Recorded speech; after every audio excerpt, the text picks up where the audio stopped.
Space whales? Nope, rather deal with devils. Chapter 30, Fiction by Azazyel. For the first time, even as a false reality marble surrounded Kyubey and myself, I stopped holding back. I fully embraced the eyes of death perception. As I did my damnedest best attempt to kill Kyubey, I saw what my magic and abilities as of late could do. I was powerful, binding a literal Satan to my very soul made her power leak into my own soul, giving me reserves that technically matched her own due to her magic being slowly sent to refuel my magical/physical energy. A seemingly endless storm of razor-sharp hardened blades diced through the false reality surroundings that matched the typical Madoka Magica reality marble that was eldritch to the extreme. The countless blades carving through seemingly infinite Kyubey's forms that came out of every nook, cranny, and shadow it felt like. Why are you illogically attacking me? I haven't done anything to you beyond all but gifting a broken girl with pathological nightingale symptoms into your arms. Kyubey called out, sounding confused or perhaps even exasperated at my actions. In response, a thin blade of ice whizzed through the air and with a dull thunking noise rammed into that weird large red circle on its back spinal area, and that particular Kyubey spun around in the air and seemingly teleported away. This is highly unnecessary and a waste of everyone's energy, you know. Kyubey admonished me with his form standing atop a boulder that was frozen seemingly in mid-air from where I used a freezing tentacle of water to grab the boulder and the other ones to throw at Kyubey earlier. Finally, I retorted just as calmly as Kyubey's nature was. This isn't illogical at all, Kyubey. I deeply enjoy the thought of killing a monster like you. I delight in the thought of wasting the energy your incubators treat humanity as cattle for. And frankly, your form is creepy as fuck, with how hollow your eyes are. I didn't shout, or even sound sarcastic. I just used the same, logical, and impersonal voice that Kyubey used in all its interactions to gaslight teenage girls into selling their souls. But as though in interest to my prior statement, even as I made the ice below Kyubey spike upwards and impale that one, the next one rather blandly spoke with some small interest.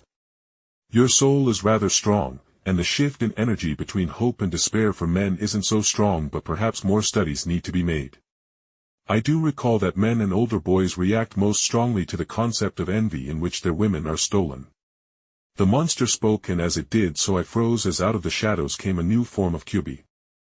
This one spoke in a slightly more feminine tone of voice as she twisted their human form around as though to inspect it.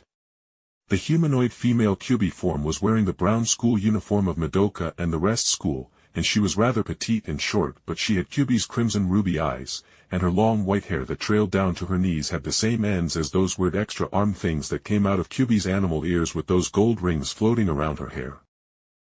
I wonder if we incubators were to attach ourselves in contract to a boy, make them fall in love with us, and then cuck them.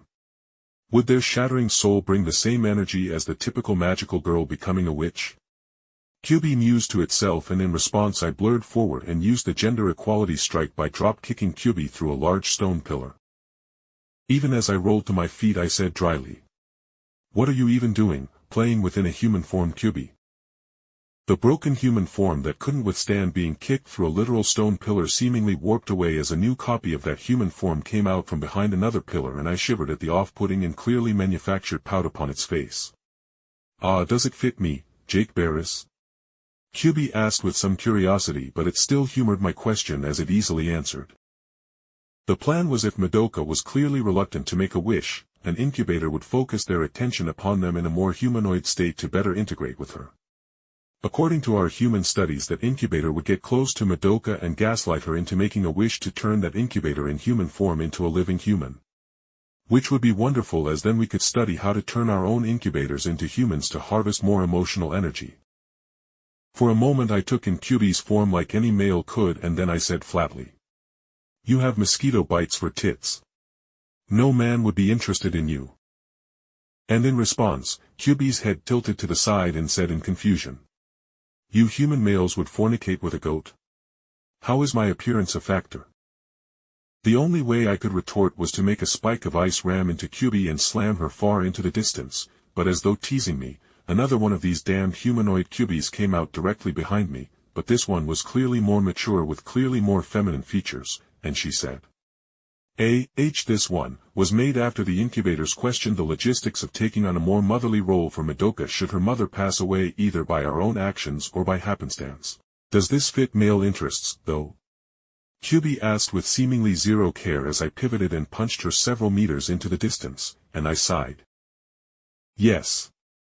You are probably right, but regardless, you are a monster I wish to have never darkened Earth's soil with its touch. I said coldly as I held my hands together and then pulsed my mana clearly in a rhythm that resonated through my Seal of Solomon to the girls outside to take down the isolation barrier they typically use to fight witches.